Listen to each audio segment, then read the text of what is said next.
Thank you so much, Wendy. So benevolent, so very much appreciated. Yes, really excited to be here today. We're going to talk a very important subject.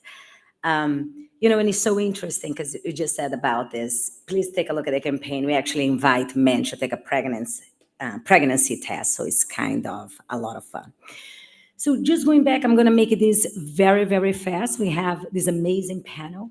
Finally, this is really important to talk about women's health and reproductive, health, especially because we do want to normalize the conversation, right? So the more we talk about, the more we can discuss. Yes, we do want to talk about menopause. We do want to talk about, IVF, and we want to talk about contraception and all the things that are very fundamentally important to us. Because like I said, the more you talk, the more we can normalize that and the more we can remove the bias. So I just want to introduce you and bring here Amanda Kant. She is really amazing. For the people who doesn't know that, she's a journalist. She's also a publisher, and she actually run many, lifestyles magazines such as Pop Sugar. I'm sure you heard a lot of them, Eater, and so on. So it's such a pleasure to have you today. Thank you. Let's get the other panelists up here. We need Rachel back, I think. There you are. And Danielle and Jennifer. Yeah, come on up. So as Wendy mentioned, we're gonna do a little bit of a open mic situation in which all of our panelists are gonna give some brief remarks on the topic, and then we will launch right into the panel.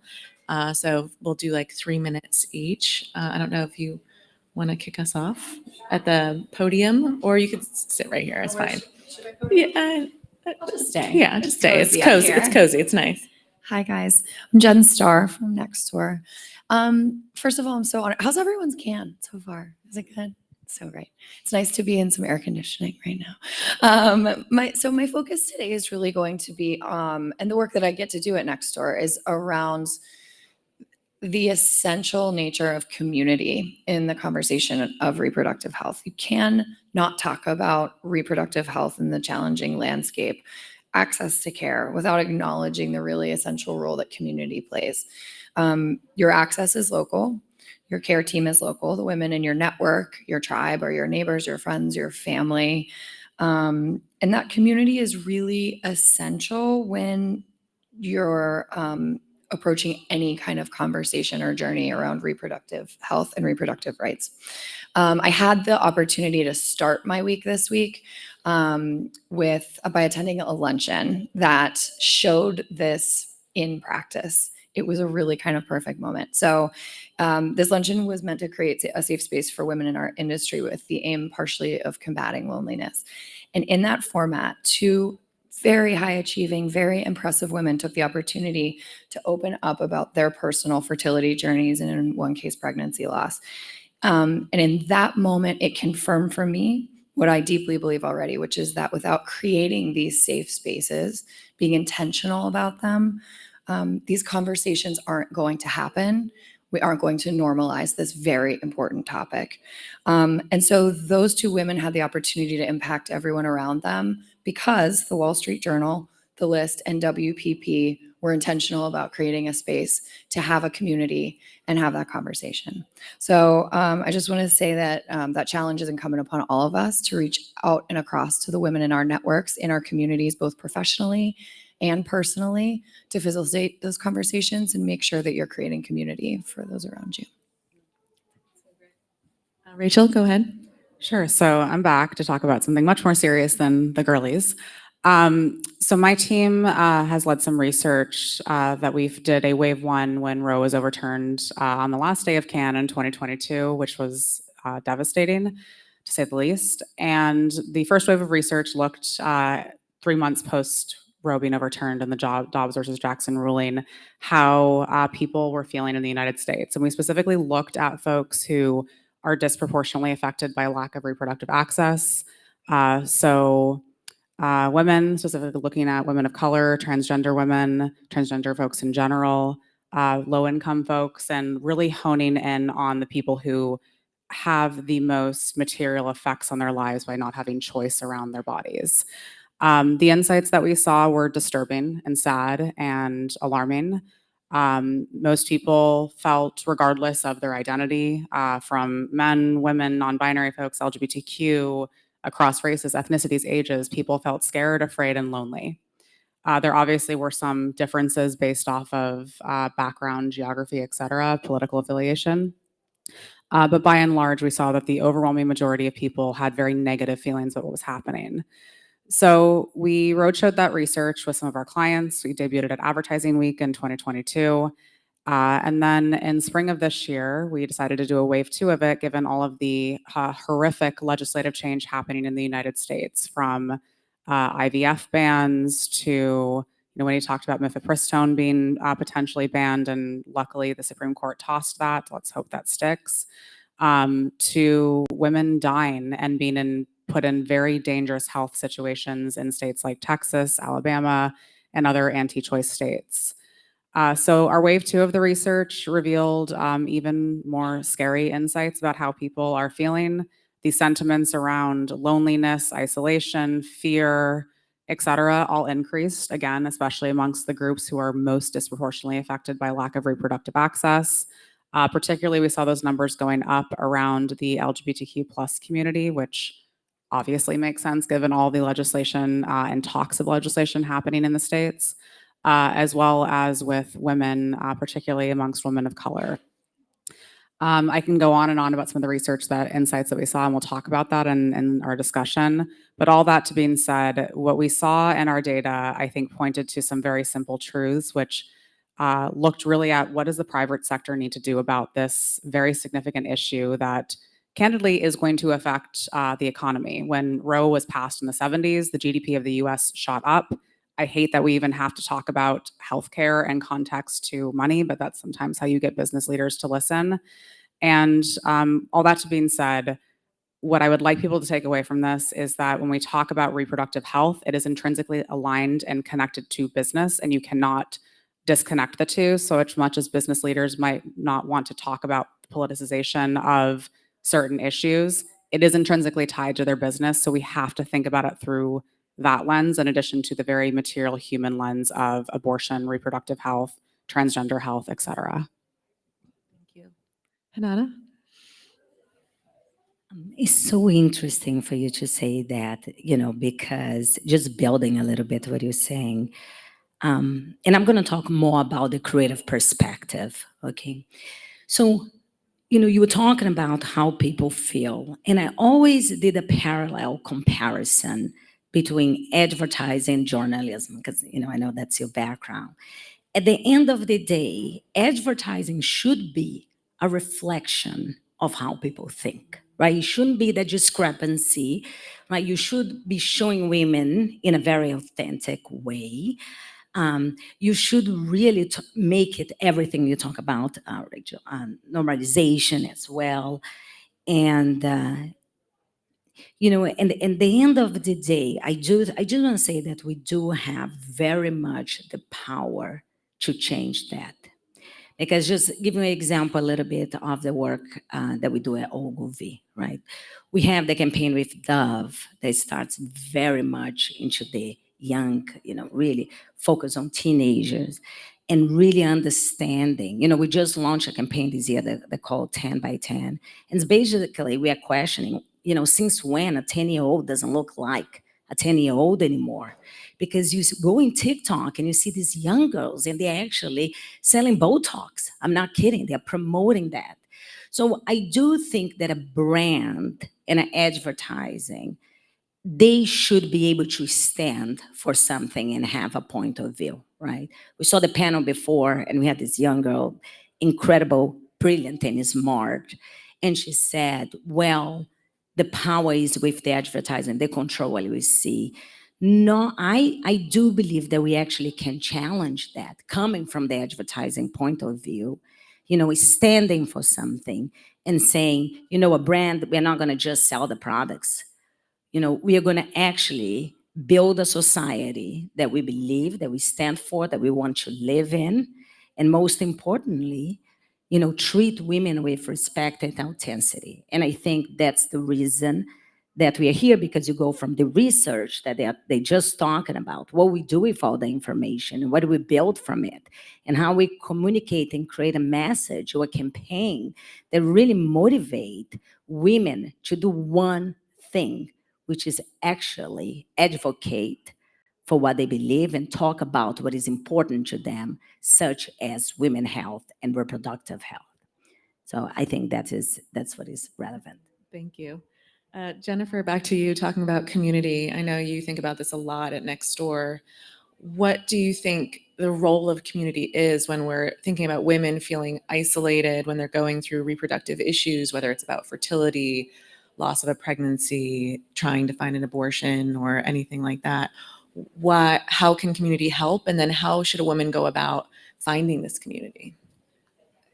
It's about creating safe space where you can trust that the information you're sharing is private and being respected, that you feel a lack of judgment. It's what you said, Rachel, of the private sector has to take back control. It's creating the kind of the democratization of your own healthcare, because we have to. And so to find like-minded women who can also raise their hand, again, whether that's online on a platform like a Nextdoor, or whether that's in person in a support group, finding those people is absolutely essential, because we know from our own data too that we know each other a heck of a lot less than we used to, obviously worse post-COVID.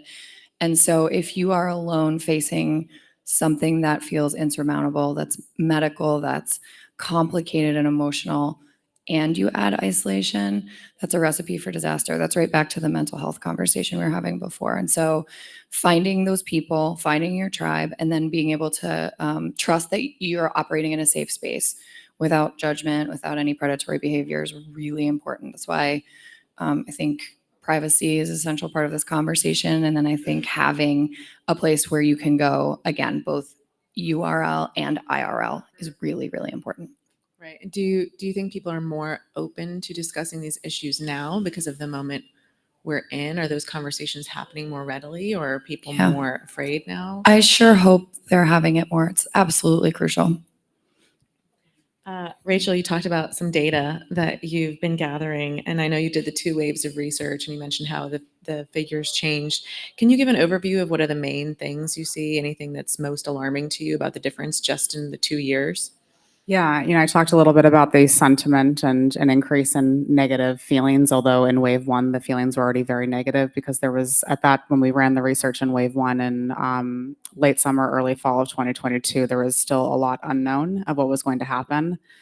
What we saw in wave 2 as a difference, in addition to the change in emotional sentiment, getting even more afraid and lonely and isolated, was pretty shocking, where people are reporting that they either have left their state, would consider leaving their state, or know somebody who's left their state if they live in a state that has banned abortion, is considering banning abortion, and it's on the ballot for November, or is actively against LGBTQ bodily autonomy. So that will have significant economic impact, especially in the private sector. Businesses are going to have a real reckoning with keeping talent in place in states, according to some of our research, where people will not live there, don't want to live there. There's other bodies of research that is showing similar data and insights. So that's one. Something else that I don't think it was surprising, or maybe even a significant change, but just seeing the consistency on it, that for probably the marketers here in the room, is that people do not want brands to make a messaging kind of statement around this unless they are doing actual material changes around protecting reproductive health, either through their company, through the politicians that they are potentially aligning themselves with, or how they, make statements in the press around this issue. So all that to being said, there is not a marketing activity around this, nor should there be, but instead people want brands to be working with NGOs, advocacy groups. We actually partnered with Don't Ban Equality, which is a coalition of reproductive health organizations like Planned Parenthood, Center for Reproductive Rights on wave 2 of our research, given that they are the experts in this space. And obviously we are not. We are just very passionate and are personally affected by these issues. So I would very much encourage brands to think about how you can work with advocacy groups and NGOs if you want to lean into the space, in addition to making sure that your policies are locked tight to protect reproductive health for your employees.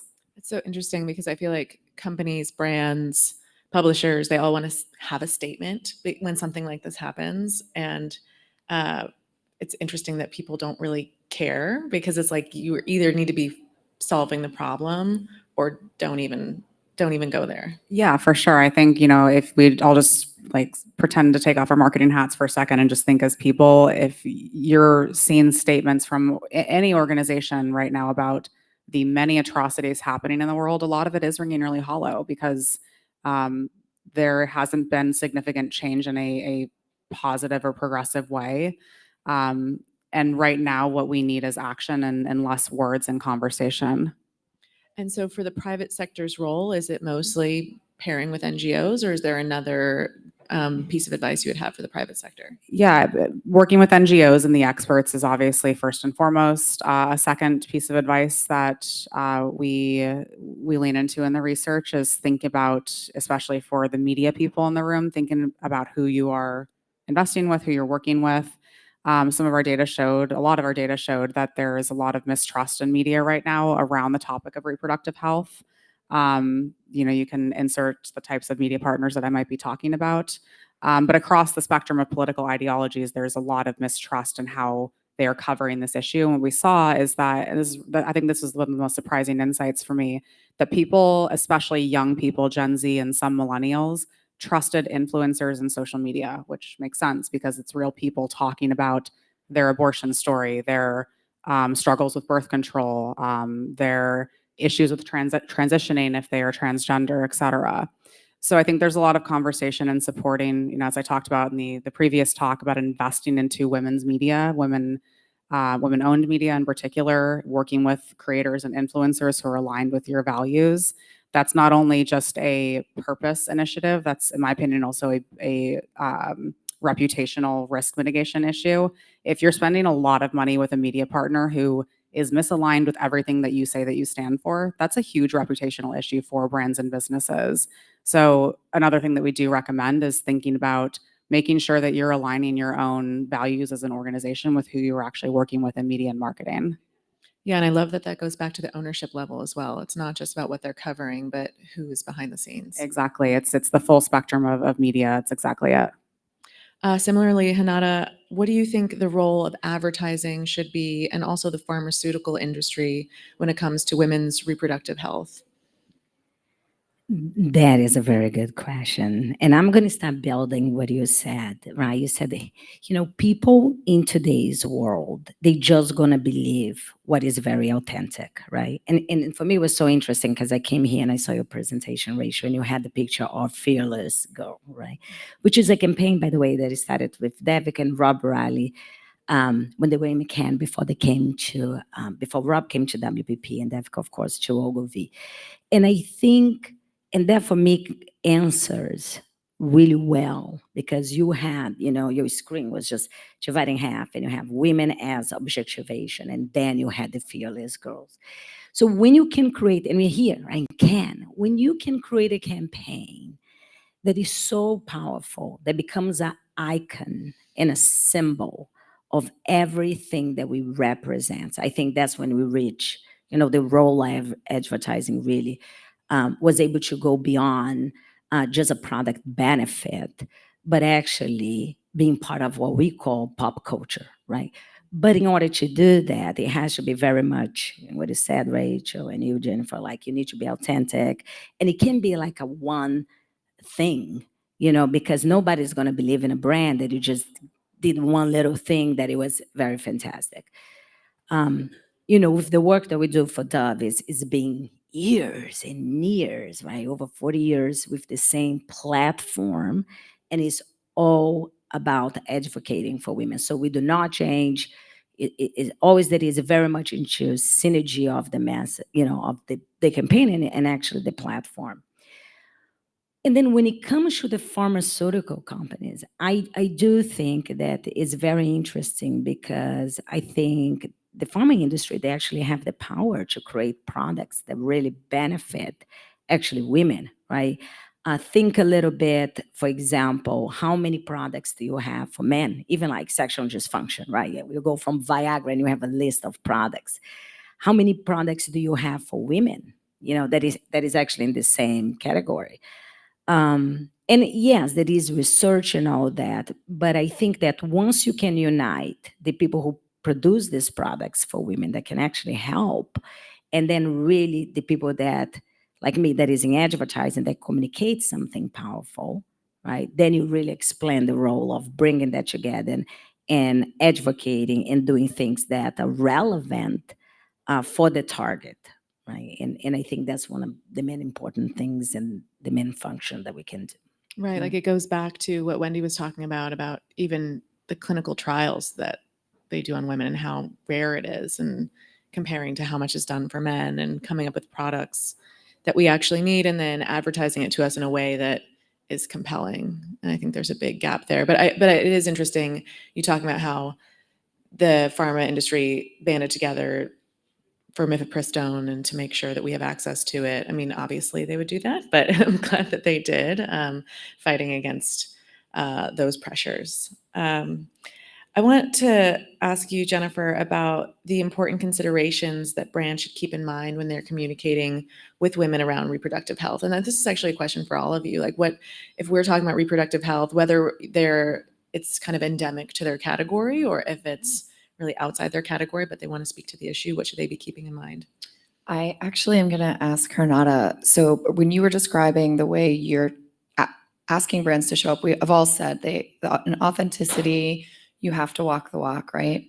But I'm curious if brands are pushing back on you guys. Like when you say, using Dove as an example, they do amazing work, but how open are they to, you have to represent yourselves authentically, you have to take a position only if you're backing it up with action? Or do you feel like it's been harder? Because I think that the answer is they have to be authentic and they have to be useful.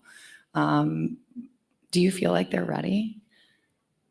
I think the brands overall, they want to do, like intrinsically, if you go, they want to do what is right. Right? If you go to any marketing person and you say, you want to stand for something, they're going to be like, yes, I wanted to do that. A lot of times what I feel like with brands is, you have a bunch of objects that you need to accomplish, and they really need to identify what they're going to stand for. I actually think the market progressed a lot. Think about women's in sport, for example, right? You go from Nike, to even Coke, and you are showcasing, and you are saying, yes, you do have the power, and men and women should be treated the same. I think it's just a journey, right? Then you go to the next level, like it's women's and reproductive health. So I think it's always about, being faithful to your positioning. Like in that case, like Dove, this is not something new. They started over 40 years ago.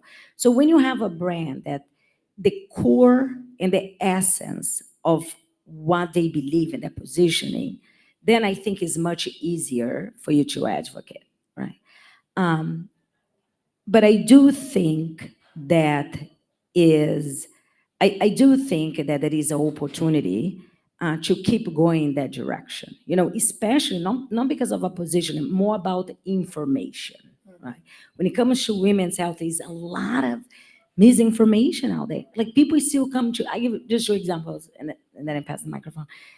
Just very small two examples. People still believe that the people that, like, if they're menopause, they cannot have kids. But if you freeze your egg, at 30, or if you do egg donation, you can actually have a kid when you're 50. You actually can have a kid when you in menopause. So there is so much. If you didn't know, if nobody knew that, yeah. But I'm just saying is all the information that is not there is just incredible, and bringing that to life, I think, is something relevant. Are there other brands that you've seen doing it right? I know we all mentioned Dove, but are there other brands that we should be looking up to in their campaigns? I think there are a lot of brands that is going out there in that direction. There is one actually that was last year from Labreeze that was like called Blood Normal. And they did this entire campaign about the period and how to normalize even small things like instead of showing the typical blue demo, in a pad, was actually red. So just normalizing things like that. I also think that there are other brands, like you said, the nonprofit organizations. I think they are doing a beautiful work. Morning After Island, that was in Honduras. That's actually a campaign also from Ogilvy, was really, advocating and doing the right thing, because I think that is now what is happening now is an increase between brands and nonprofit together launching a campaign to really create something much more scalable and have longevity as well. So I think that is a trend as well. One of my favorite brands in this space is August Period Care. They were created by a Harvard grad. I think she's actually here at Cantor. Ms. Nadia. She's brilliant. She built the entire brand on TikTok by showing her experience with her period in a very honest way, showing her tampons, showing her changing her pads, and people were like horrified and grossed out by it. But why? 50+% of the population has a period, and these are things that we do on a monthly basis. And she still gets a lot of comments from people saying you shouldn't show this, but we show much more horrific and graphic things in media all the time than somebody dealing with their period. And she's built her following to be massive and grown her company very, very quickly by representing an experience that is really human and honest. There's another company that I cannot remember the name of, but they are incredible. They're a women's health, I think, technology company, and they've built an entire library of content in partnership with a former porn star, showing experiences around women's health that are censored and banned on social media platforms because Meta will not allow you to advertise around a lot of women's health experiences still today.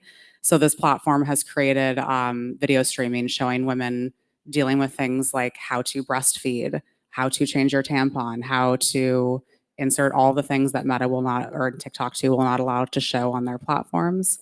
And they connect that in with their products as well. So showing real human experiences, I think, is like the core of what I'm getting at here. That's so interesting. From the publisher side, we get hit with not safe for work tags on search engines for a lot of content like that, or sexual wellness content, because some algorithm has decided that this is not something people should be looking at while they're at work. Yes, but condom ads are totally cool. Yeah, that's fine. That's totally fine. Or the subway ads, we deal with the same hypocrisy. You mentioned influencers, and I'm wondering, what is the role of a creator and influencer in campaigns around reproductive health and women's health? Because you were saying like people will trust a one-on-one like on TikTok much more than they'll trust a commercial from a big brand. Do you see people going in that direction in this space more than in other spaces? Either of you guys? Yeah, I think there is a lot to be said about responsibility with creators and influencers and the information that they're sharing on social media. I think first and foremost, if brands are going to be working with creators, allow them to speak their truth. And then creators in turn need to also make sure that they are being responsible and sharing truthful information. Great. With that, we are running out of time. So thank you all for coming. Thank you, Wendy, for having us. And we'll keep this conversation going. Thank you. Thank you.